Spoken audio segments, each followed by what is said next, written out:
Hello, I'm Brenda Dater, Executive Director at AANE. One of my most challenging moments as a parent was the day my autistic daughter told me she was sorry she was such a burden to our family. I held her as I told her that I was so grateful to be her mom and have her in my life. I wanted to offer reassurance to my daughter so that she understood and believed that no one in our family thought of her as a burden. Rachel, who asked me to share her story, had been dealing with major health issues. She had relied on us heavily to help her navigate numerous medical appointments, manage medication, and deal with insurance, which at times was overwhelming for all of us. Even though this was the toughest thing we'd ever been through as a family, we didn't see Rachel as a burden, and we wanted to make sure she didn't see herself as a burden either. We repeatedly told her that this ordeal was not her fault and that she would get through this. We loved her unconditionally and were amazed by her ability to advocate for herself, find joy when talking about her interests, and join game nights as a distraction from her daily worries about her future.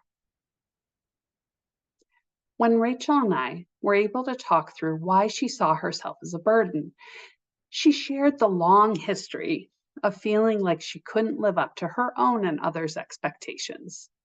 She often felt like a failure trying to be like a neurotypical person, not able to sustain the social and communication norms that non-autistic people seem to manage easily. She reminded me of all the times she'd been penalized for showing her autistic self. One example was the time she was on a class trip in Europe and had a moment where she couldn't regulate her emotions with her group. She was ostracized after that incident, and no other student would include her when they split into small groups. Through these types of experiences, Rachel learned that showing her autistic traits might not end well. So she, like many other autistic individuals, tried to hide parts of her true nature to avoid negative consequences. But the roots of her feelings extend further back. Rachel talked with me about how attending social skills groups as a child and teen actually led to feeling more socially anxious.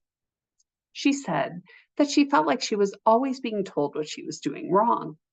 Among other things, she was constantly informed that she was quote unquote too loud, or she interrupted, or she didn't ask other kids questions about themselves, or she was too blunt. That was the start of her masking, the conscious or unconscious effort to hide autistic traits in order to align with the social norms of the majority culture.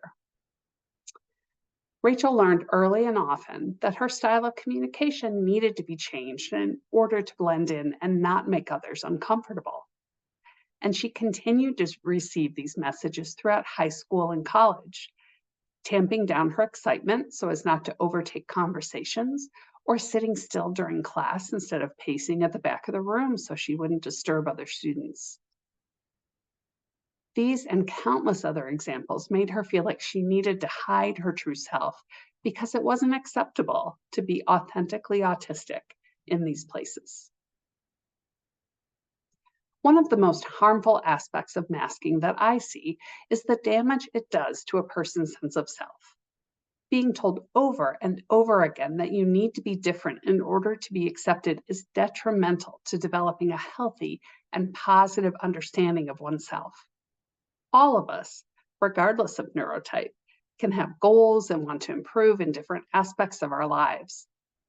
And there are times where any of us can need to repair situations where we've unintentionally hurt others. But there is a difference between having goals for yourself based on your strengths, challenges, and interests, and feeling the need to inhibit core aspects of yourself to fit in and be accepted. At the time Rachel attended social skills groups as a child, we thought autistic children simply needed to be explicitly taught the social conventions that neurotypical kids learned intuitively. but we often failed to affirm and celebrate autistic individuals for who they were. We also didn't teach neurotypical kids the value of differences and how important it is to accept and include other ways of communicating and being. Programs that provide social support for autistic children should help them develop self understanding and confidence rather than making them feel like they have to transform into someone they are not. I don't want Rachel or any autistic person to feel like they are a burden or need to mask in order to feel accepted. Rachel deserves to be appreciated and cared for without having to pretend to be someone she isn't. One of the greatest gifts any of us can receive is to experience validation and belonging for who we are. In the last couple of years, I've seen a shift in Rachel's sense of self. She has found more people and places where she can be her authentic autistic self. She has found activities she enjoys with people who enjoy her. She is genuinely interested in being part of these communities and feels energized and happy to participate. What a difference it makes to set down the mask she has carried for so many years. It's crucial that there are places and people with whom Rachel and other autistic individuals can be their true selves and find others who accept and appreciate them just as they are.